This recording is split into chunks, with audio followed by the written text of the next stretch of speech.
దేవుని నామానికి మహిమ కలుగును గాక. మరొకసారి దేవుని యొక్క వాక్యాన్ని ధ్యానించడానికి ప్రభు ఇచ్చినటువంటి ఈ అవకాశాన్ని బట్టి ఆయనకి వందనాలు. మనమందరము దేవుని ఆరాధించేవారు. దేవుని మాట అంటే మనకు ఎంతో ఆసక్తి కదా. కానీ చాలా సందర్భాల్లో మనం చూస్తే మన జీవితములలో దేవుని మాట ముఖ్యమా, లేదా మన మనసు చెప్పే ఆలోచన కానీ మాట కానీ ముఖ్యమా, ఏది మనకి అవసరం అని నిర్ణయించుకునే సమయంలో మనం జాగ్రత్త వహించాలి. దేవుని మాటలు చూద్దాం. యెహోషువ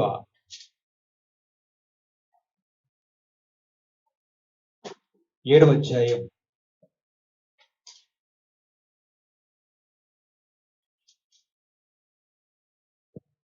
6వ అధ్యాయం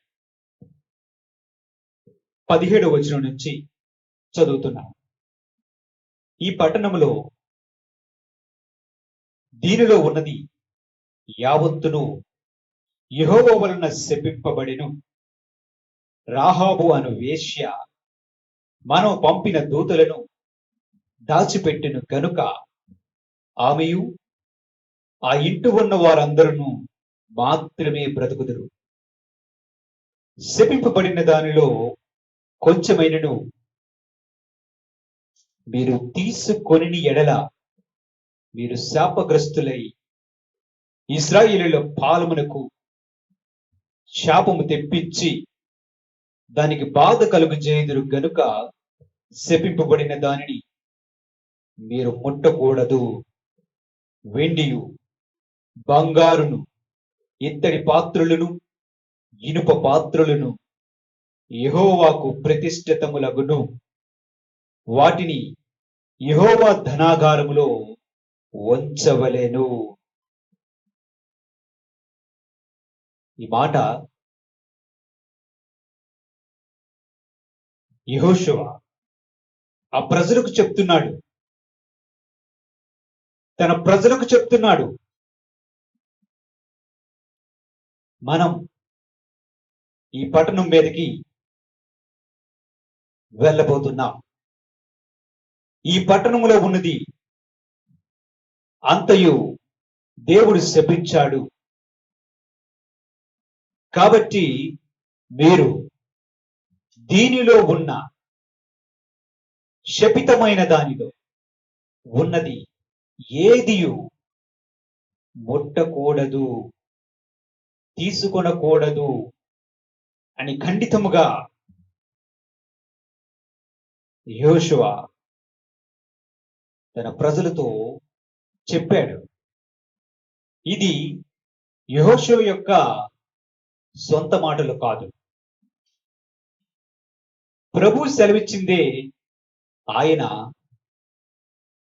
తన ప్రజలకు చెప్పాడు.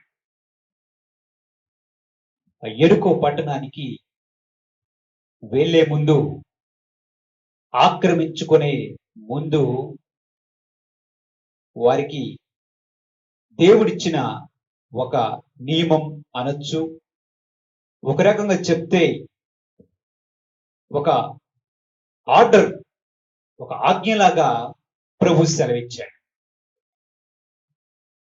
దేవుని యొక్క ఈ మాటను చూస్తే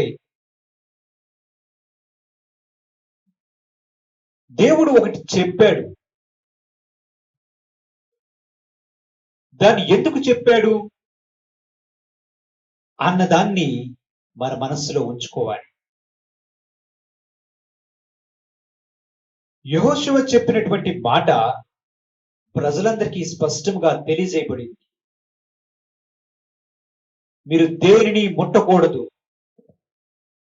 ఒకవేళ మీకు వెండి, బంగారం, ఇత్తడి పాత్రలు, ఇనుప పాత్రలు ఏవైనా కనిపిస్తే వాటిని యెహోవాకు, మన దేవునికి ప్రతిష్ఠితములుగా ఉంచాలి.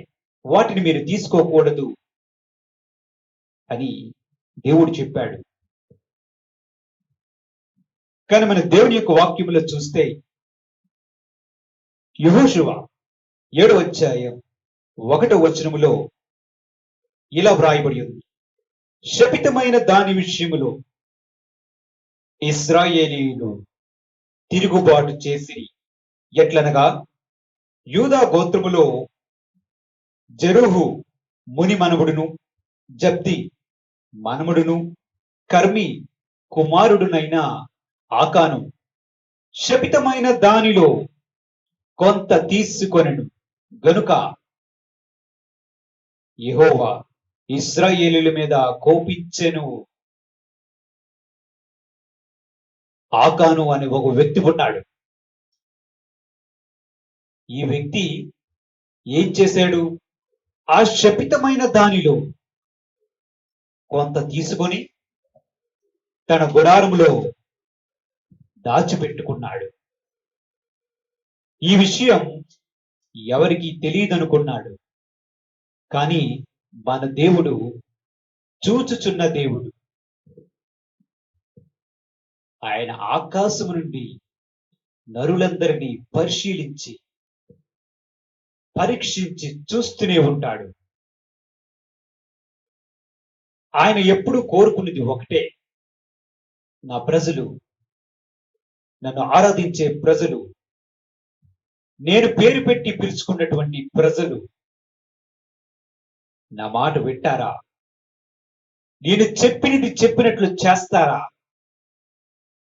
నేను ఏదైనా ఆజ్ఞ ఇస్తే, నేను ఏదైనా ఒక కట్టడను నియమిస్తే, నేను ఏదైనా చేయమని చెప్తే దాన్ని చేయడానికి వారు మనస్సు నిలుపుకుంటారా? నేను ఏదైనా చేయకూడదు అని చెప్తే దాన్ని చేయకుండా వారి మనస్సును నిలుపుకొని దాన్ని చేయకుండా జాగ్రత్త పడతారా? ఇదే దేవుని కోరిక. ఆయన మన నుంచి ఏం కోరుకుంటున్నాడు? ఆయన ఏమీ కోరుకోవడం లేదు. కేవలం ఆయన మాట వినమని కోరుకుంటున్నాడు. ఆయన మాట బహు కష్టమైనది ఏమీ కాదు. ఆయన ఆజ్ఞలు కష్టమైనవి కాదు. మనం మనస్సు పెట్టి చూస్తే చెయ్యొద్దు అన్నాడా? చెయ్యొద్దు. చెయ్యమన్నాడా? చెయ్యు.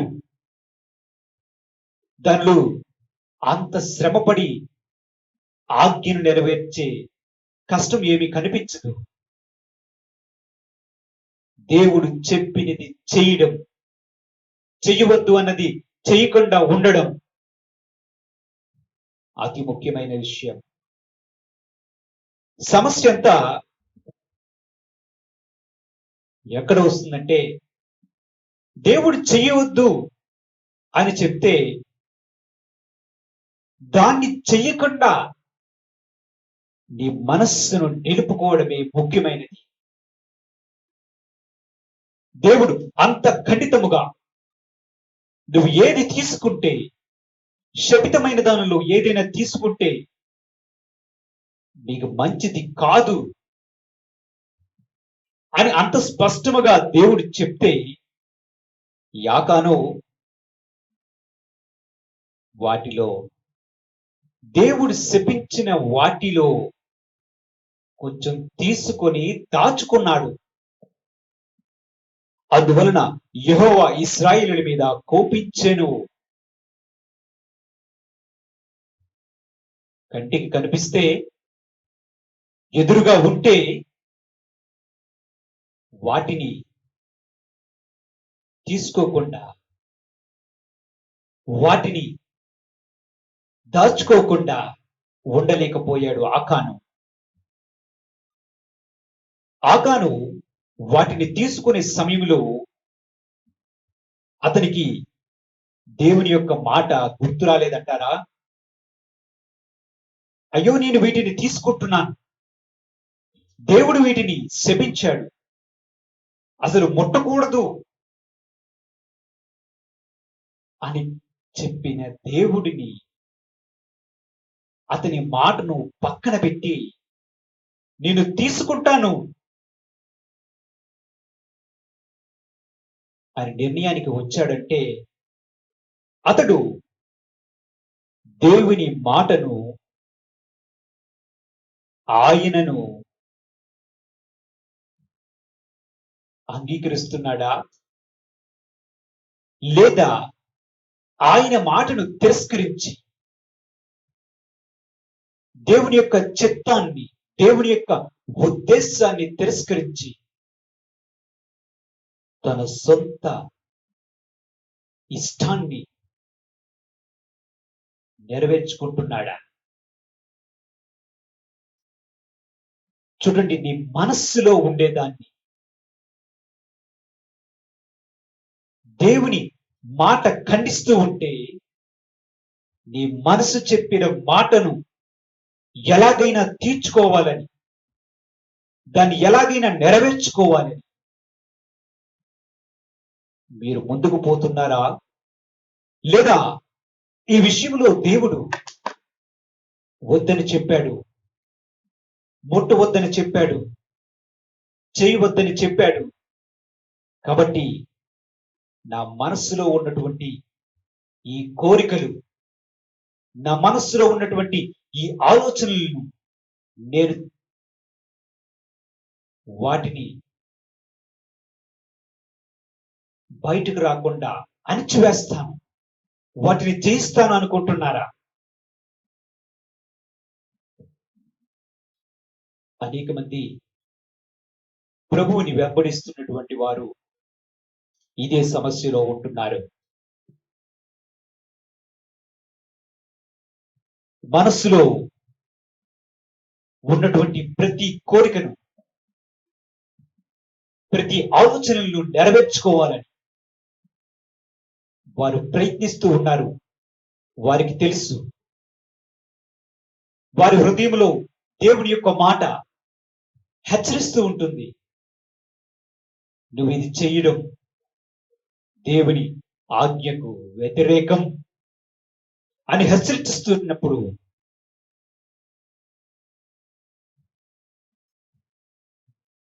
ఏది నెరవేర్చడానికి వారు సిద్ధపడుతున్నారు. ఈ వాక్యం వింటున్నటువంటి నీవు నీ మనస్సులో, నీ హృదయంలో ఉన్న ఆలోచనలు నీవు బాగా ఎరుగుదువు.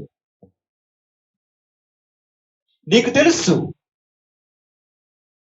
నీ మనస్సులో ఉన్న ఆలోచన, నువ్వు చేయాలనుకున్నటువంటి క్రియలు దేవుని వాక్యానికి విరుద్ధమని. కానీ నీవు దేవుని వాక్యాన్ని పక్కన పెట్టైనా సరే, దేవుణ్ణి పక్కన పెట్టైనా సరే, నీవు నీ కోరికలను నెరవేర్చుకోవడానికి అడుగులు వేస్తున్నావు కదా. దేవుని యొక్క మాటను చూడండి. దేవుని యొక్క మాటలో ఆయన ఏమి చెప్పాడు? శపింపబడిన దారిలో కొంచెమైనా మీరు తీసుకొని ఎడల మీరు శాపగ్రస్తులై ఇశ్రాయేలీల పాలెములకు శాపము తెప్పించి దానికి బాధ కలుగు చేయుదురు. కొన్నిసార్లు మనం దేవుని మాటలను పక్కన పెట్టి, దేవుణ్ణి పక్కన పెట్టి, దేవుడు మన హృదయాన్ని ప్రేరేపిస్తూ హెచ్చరిస్తున్నప్పటికీ దాన్ని పక్కన పెట్టి, దేవుని వాక్యానికి అది విరుద్ధమని నీ మనస్సు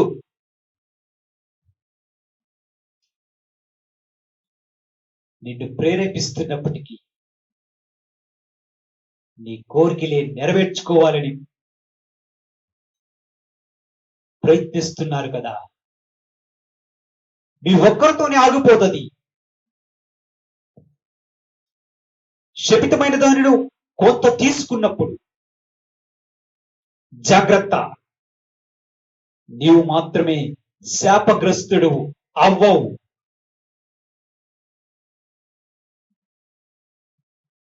నీవు నివసిస్తున్నటువంటి పాలెమునకు, నీ ప్రజలకు కూడా ఇబ్బంది కలుగు చేస్తావు. వారు కూడా దేవుని యొక్క మాటలో చూస్తే పాలెమునకు కూడా శాపం తెప్పిస్తావు. ఇంత స్పష్టంగా దేవుడు చెప్పినప్పుడు ఆకాను ఏం చేశాడు? తన వలన తనకు మాత్రమే శాపం కాకుండా తాను ఉన్నటువంటి పాలెము మొత్తమునకు, తన సమాజానికి శాపం తెప్పించేవాడు అవుతాను అని తెలిసి వాటిని ముట్టుకొని దాచుకున్నాడు. అందువల్ల దేవుని యొక్క వాక్యంలో చూస్తే 17వ అధ్యాయం 3వ వచనములో యెహోషువ పంపించాడు హాయి పురమునకు వేగి చూడమని. అప్పుడు యెహోషువ యొద్దకు తిరిగి వచ్చి జనులందరినీ వెళ్ళనీయకము, 2-3 వేల మంది వెళ్ళి హాయిని పట్టుకొనవచ్చు అని చెప్పి మాట్లాడి, కొంతమంది మాత్రమే హాయి మీదకి పంపిస్తే వారు హాయి ఎదుట నిలువలేకపోయారు, ఓడిపోయారు. ఎందుకు? ఈ విషయమై యెహోషువ తన బట్టలు చింపుకొని దేవుని ఎదుట సాయంకాలం వరకు విచారణ చేశారు, విజ్ఞాపన చేశారు, ప్రార్థన చేశారు. చివరికి దేవుడు వారితో చెప్పిన మాట, లెమ్ము, ఇక్కడేలా నీవు నీ ముఖాన్ని నేల మోపుకొందువు. ఇశ్రాయేలీయులు పాపం చేసి ఉన్నారు, వారు నా నిబంధనను మీరి ఉన్నారు. శపితమైన దాన్ని కొంత తీసుకొని దొంగిలి బొక్కి తమ సామగ్రులు దాచుకున్నారు. వెళ్ళు, ముందు శపితమైన దాన్ని నువ్వు తొలగిస్తేనే గాని. 13వ వచనం 12వ వచనములో శాపగ్రస్తులైన వారు మీ మధ్య ఉండకుండా మీరు వారిని నిర్మూలన చేస్తేనే తప్ప నేను మీకు తోడి ఉండనని దేవుడు సెలవిచ్చాడు. అప్పటికి ఒప్పుకోడు ఆకాను. చివరికి ఆకాను దగ్గరికి వస్తే ఆకాను ఒప్పుకున్నాడు. చూడండి, యెహోషువ 7వ అధ్యాయం 20వ వచనంలో యెహోషువతో ఆకాను ఇలా చెప్తున్నాడు, ఇశ్రాయేలు దేవుడైన యెహోవాకు విరోధముగా నేను పాపము చేసినది నిజం. దోపుడు సొమ్ములో ఒక మంచి షీనారు పై వస్త్రమును, 200 తులముల వెండిని, 50 తులముల ఎత్తుగల ఒక బంగారు కమ్మిని నేను చూచి వాటిని ఆశించి తీసుకొంటిని. అదిగో నా డేరా మధ్య అవి భూమిలో దాచబడి ఉన్నవి. ఆ వెండి దాని కింద ఉన్నదని ఉత్తరం ఇచ్చి తాను చేసినదంతా ఒప్పుకున్నాడు.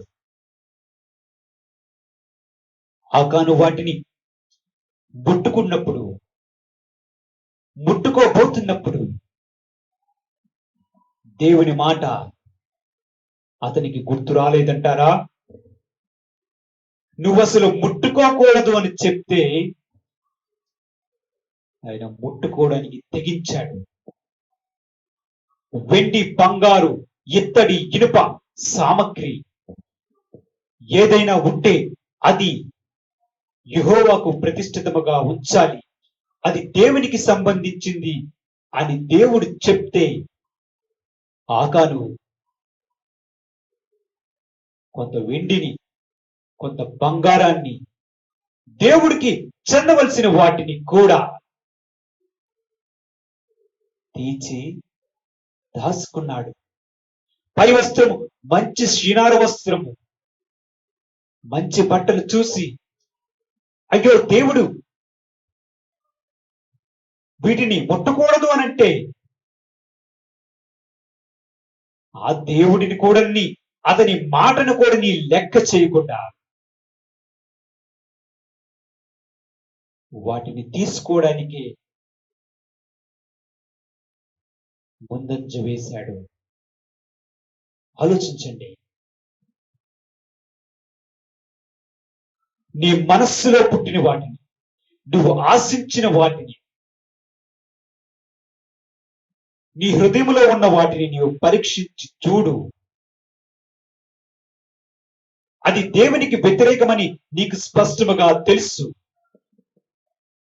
ఎందుకంటే మన దేవుడు మనతో మాట్లాడుతూనే ఉంటాడు. నువ్వు చేస్తున్న పని దేవుని వాక్య విరుద్ధం అయినప్పుడు, ఆయన ఆజ్ఞకు విరుద్ధం అయినప్పుడు, ఆయన కట్టడకు వ్యతిరేకం అయినప్పుడు, నిన్ను ప్రేరేపిస్తున్నటువంటి నీ దేవుని మాటకు వ్యతిరేకముగా నువ్వు చేయడానికి తెగిస్తున్నావు అంటే యాకాను వాటిని చూచి ఆశించి తన మనస్సులో పుట్టినటువంటి కోరికను, ఆ వస్త్రాలు వేసుకోవాలి, ఆ బంగారం ధరించుకోవాలి. అయ్యో నా కళ్ళ ముందే, దేవుడికి ఎందుకు ఇంత వెండి ఇంత బంగారం, నాకు కూడా ఉంటే బాగుంటుందని ఆశించాడు. తన మనస్సులో పుట్టినటువంటి కోరికలను, తన ఆలోచనలను నెరవేర్చుకోవడానికే మొగ్గు చూపాడు. కానీ దేవుని మాటకి అతిక్రమించి నేను ఇలా చేస్తున్నానే అని అనుకోలేదు. ఎందుకు? వస్త్రాల కోసం, బంగారం కోసం, వెండి కోసం, లోకములో ఉన్నటువంటి తుచ్చమైన వాటి కోసం,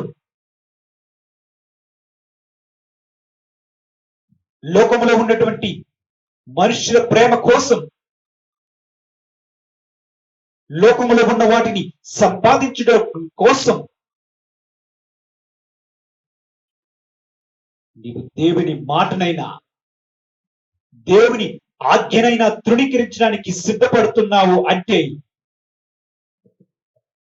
నువ్వు ఆశీర్వాదానికి వారసుడవు అవ్వగలవా? ఆకాను చేసినటువంటి ఆ క్రియ పాలెము అంతటా శ్రమ పొందడానికి కారణమైంది. అనేక సార్లు అనుకుంటాం నా ఒక్కడితోనే ఆగిపోతుందని. నీవు చేస్తున్నటువంటి క్రియ, నీ మనస్సును అదుపులో పెట్టుకోకుండా నీవు చేస్తున్నటువంటి పనులు దేవుని వాక్య విరుద్ధం అయినప్పుడు కొన్నిసార్లు అది నీ ఒక్కటితోని ఆగిపోదు, అది నీ కుటుంబం మీదకి వస్తుంది, నీ ప్రజల మీదకి వస్తుంది. కొన్నిసార్లు తరతరములు వస్తుందేమో. అల్పకాలమైనటువంటి విషయముల కోసం మీ జీవితకాలం 70 సంవత్సరాలు, 60 సంవత్సరాలు, నిజమైన నిత్య జీవం పరలోక రాజ్యంలో ఉంది. మనిషి చనిపోయిన తర్వాత ఉండే నిజమైన జీవితం కోసం నీవు క్రీస్తును అంగీకరించావు కదా. మరి ఈ అల్పమైన వాటి కోసం దేవుని ఆజ్ఞలను తృణీకరించి వాటిని నెరవేర్చుకోవాలనుకుంటే నీవు నీ మనసుకు ముఖ్యమైన స్థానం ఇస్తున్నావా, లేదా దేవుని మాటకు ముఖ్యమైన స్థానం ఇస్తున్నావా? దేవుని యొక్క వాక్యంలో చూద్దాం. ఇలాంటి సంఘటనే 2వ రాజుల గ్రంథం 5వ అధ్యాయం 20వ వచనంలో ఇలా వ్రాయబడి ఉంది. అంతటా దైవజనుడైనటువంటి ఎలీషాకు సేవకుడకు గెహాజీ, సిరియనుడైన ఈ నయమాను తీసుకుని వచ్చిన వాటిని అంగీకరించుటకు నా యజమానునికి మనస్సు లేకపోయిను, కానీ యెహోవా జీవము తోడు నేను పరిగెత్తుకొని పోయి అతన్ని కలుసుకొని అతని యొద్ద ఏదైనా నువ్వు తీసుకొందుననుకున్నా. ఈ గెహాజీ గురించి తెలుసు. నా యజమానుడు, దైవ సేవకుడు, దైవజనుడు ఎలీషాకు ఆయన దగ్గరకు ఈ నయమాను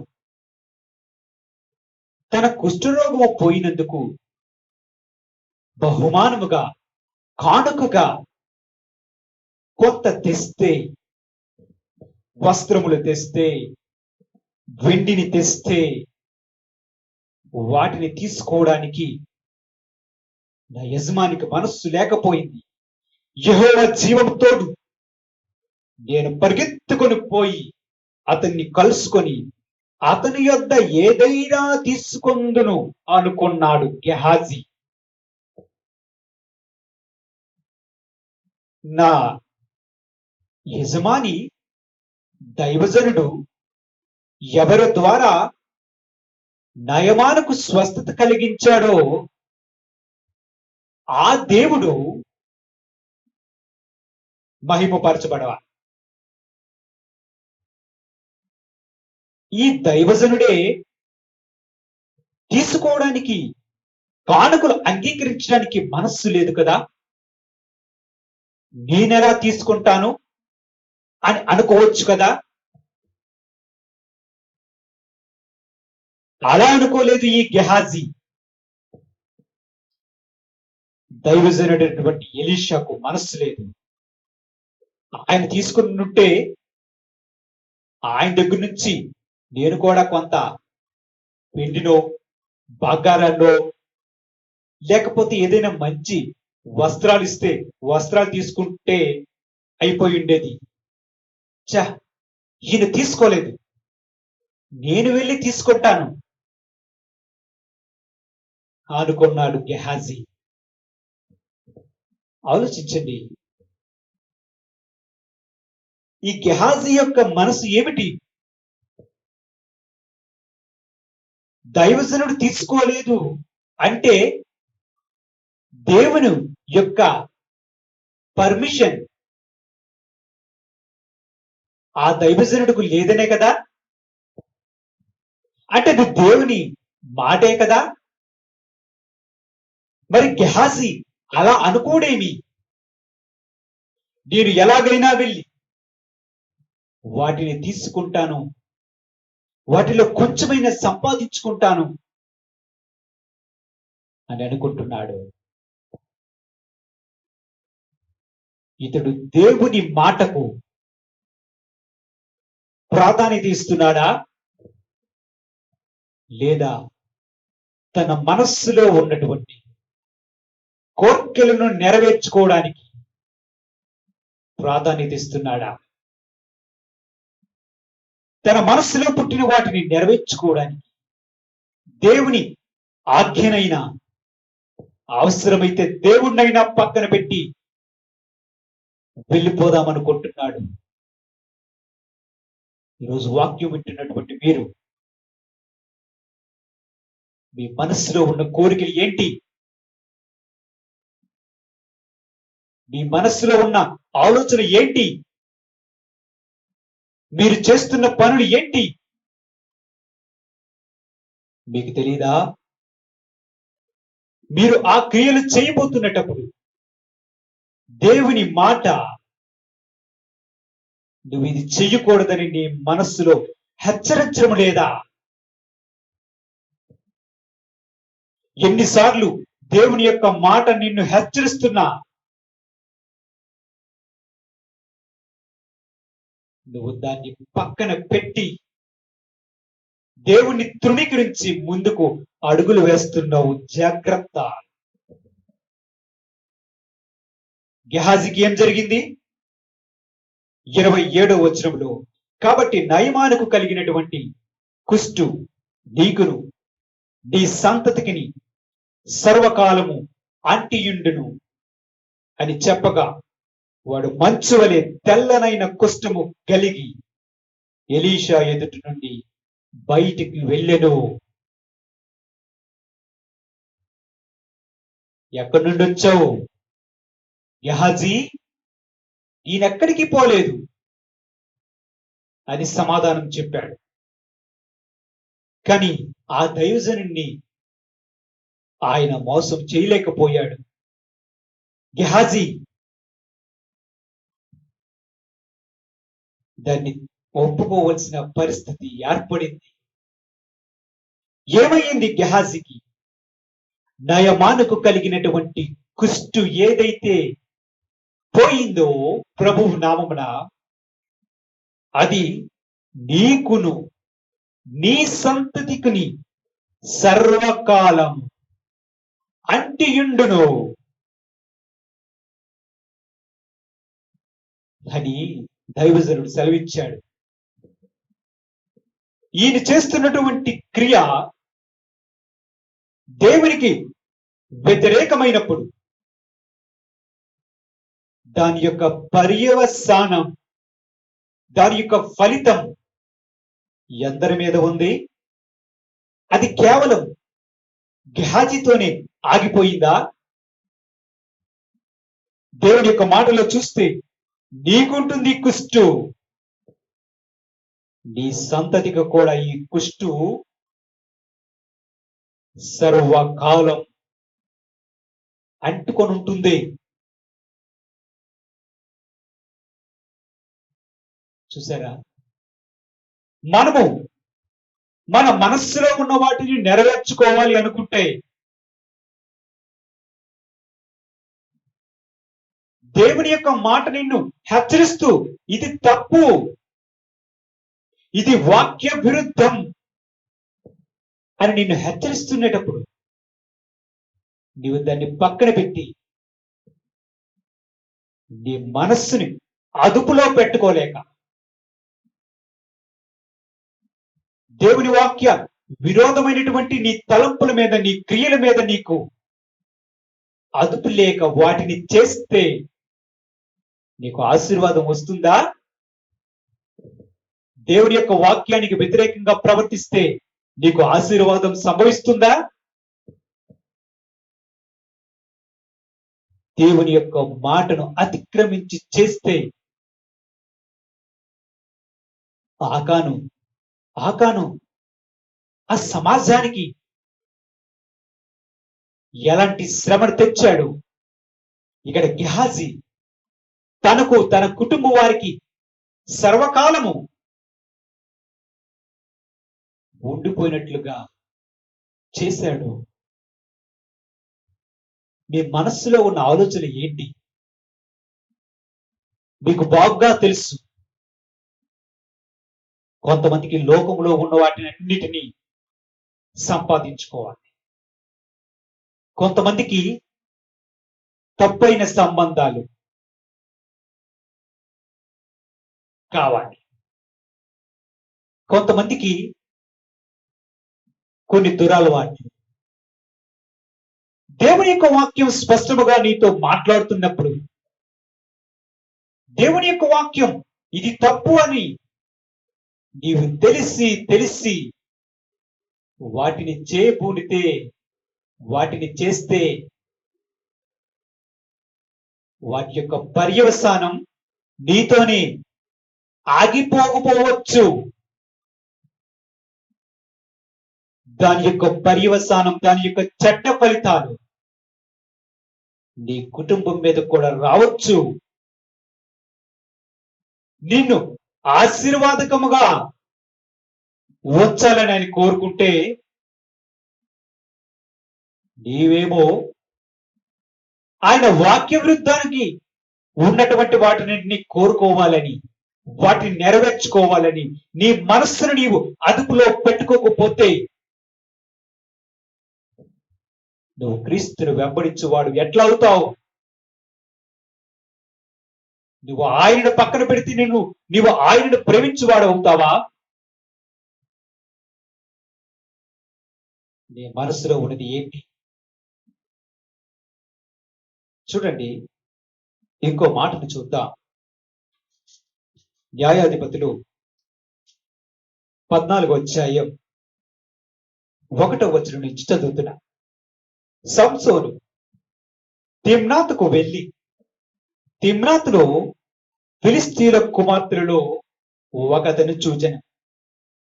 అతడు తిరిగి వచ్చి తిమ్నాతులో ఫిలిస్తీయుల కుమార్తెలలో ఒకతని చూచితిని.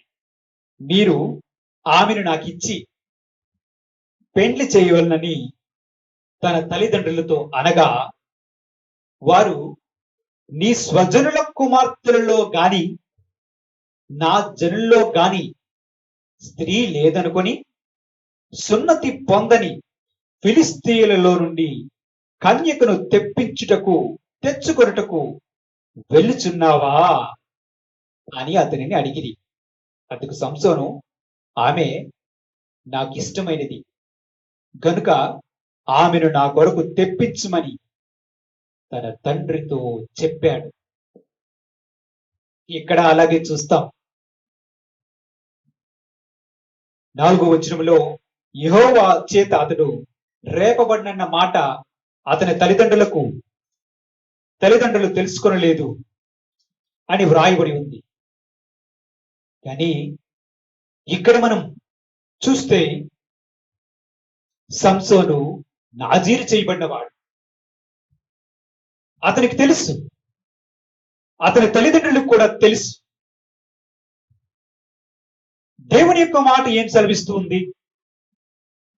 నీవు నీ కుమార్తెలను, నీ కుమారులను నన్ను ప్రేమించిన వారికి, నాయందు విశ్వాసముంచిన వారికి నువ్వు ఇయ్యకూడదు. అలాగే నీ కుమారులకు గాని నీ కుమార్తెలకు గాని అన్ని జనుల్లో నుండి, అంటే నాయందు విశ్వాసము ఉంచని వారిలో నుండి నువ్వు తీసుకోకూడదు అని స్పష్టంగా చెప్పాడు. నాజీరు చేయబడినటువంటి వ్యక్తి, దేవుని కొరకు నిలబడవలసినటువంటి వ్యక్తి తన తల్లిదండ్రుల ద్వారా దేవుని యొక్క మాటను సంసోను వేళ చేయకూడదు. మనము దేవుని ప్రజల్లోనే స్త్రీని చూద్దాం. ఇక్కడ అనేక మంది కన్యకలు ఉన్నారు. వారిలో ఒకరితో వివాహం చేద్దాం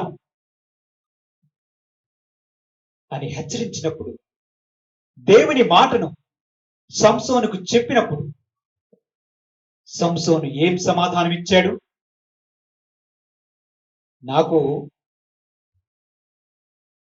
ఆమె నాకు ఇష్టమైనది గనుక ఆమెను నా కొరకు తెప్పించమని తన తండ్రితో చెప్పాడంట. సంసోను మనస్సులో ఉన్నది ఎవరు? ఎవరినో చూశాడు. ఆ కన్యకను చూశాడు. ఆ కన్యకకు దేవుని యందు విశ్వాసం లేదు, దేవుని గురించి తెలియదు. వారిని నువ్వు కోరుకోవద్దు అని తన తల్లిదండ్రులు చెప్పినప్పుడు, దేవుని యొక్క మాటను అతనికి చెప్పినప్పుడు అతడు దాన్ని అంగీకరించడానికి ఇష్టపడలేదు. ఆ కన్యకే కావాలి, ఆమె నాకు కావాలి అని ఖండితంగా చెప్పాడు. తీసుకొని రండి, నాకు ఆమె కావాలి అన్నాడు. అన్ని జనుల్లో నుండి, విశ్వాసం లేని వారిలో నుండి నువ్వు స్త్రీని తీసుకోవద్దు నీ కుమారుడికి, పురుషుని తీసుకోవద్దు నీ కుమార్తెకు అని దేవుని యొక్క మాట స్పష్టముగా వారికి తెలిసినప్పుడు, ఆ సంసోనుకు తెలిసినప్పుడు సంసోను ఏం కోరుకున్నాడు? దేవుని మాట లేదా తన మనస్సులో పుట్టిన కోరిక? చాలా మంది ఇలాగే ఉంటున్నారు. మీకు కలిగే ఆశీర్వాదం ఏంటి? మీ మనసులో పుట్టిన వాటిని మీరు నెరవేర్చుకోవాలనుకుంటున్నారు. మీ మనసులో ఏమున్నాయో మీరు వివరించాల్సిన అవసరం లేదు. ఈ వాక్యం వింటున్నప్పుడు ఖచ్చితంగా నీ మనసులో ఉన్నవి ఏంటో నీవు బాగుగా గ్రహిస్తావు. నువ్వు వాటిని వదులుకోవడానికి ఇష్టపడటం లేదు.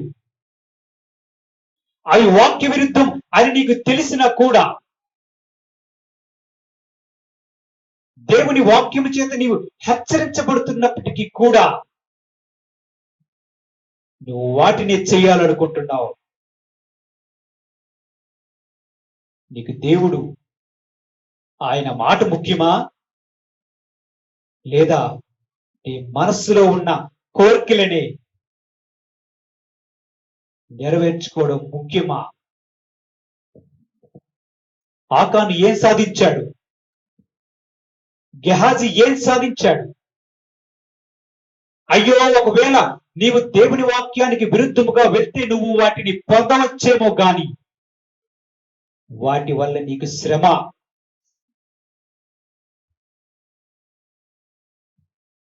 వాటి వల్ల నీకు ఏ సంతోషం ఉండదు.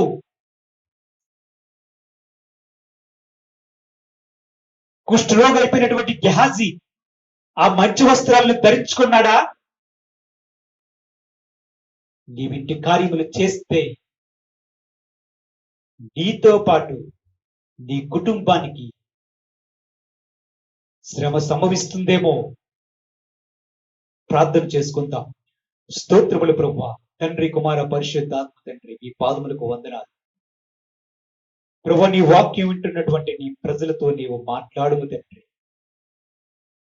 దేవా, నీ మాటే ముఖ్యం, నీవే ముఖ్యం. దేవా, మా మనస్సులో ఉన్న ప్రతి వాటిని మేము నెరవేర్చుకోవాలని అనుకుంటే, మీ వాక్యానికి విరుద్ధమని తెలిసి కూడా వాటిని నెరవేర్చుకోవాలనుకుంటే ప్రభువా, దాని యొక్క పర్యవసానం, దాని చెడ్డ ఫలితం ఎంత భయంకరం తండ్రి. ఈ విషయాన్ని నీ ప్రజలు, ఈ వాక్యం వింటున్నటువంటి నీ ప్రజలు అర్థం చేసుకోవడానికి, మారు మనస్సు పొందడానికి, నీ వాక్యం వైపే తిరగడానికి, నిన్నే ఎన్నుకోవడానికి, వారి దుష్ట క్రియలను, దుష్ట తలంపులను, వాక్య విరుద్ధమైనటువంటి కోరికలను అణచి గెలచి నీ ముందు నిలిచే కృప వింటున్న వారికి దయచేసి, వారికి మారు మనస్సు దయచేసి నీ వైపు త్రిప్పుకొనమని మా ప్రభువును రక్షకుడైన యేసు క్రీస్తు నామమున అడుగుచు ప్రార్థన చేస్తున్నాము తండ్రి. ఆమేన్.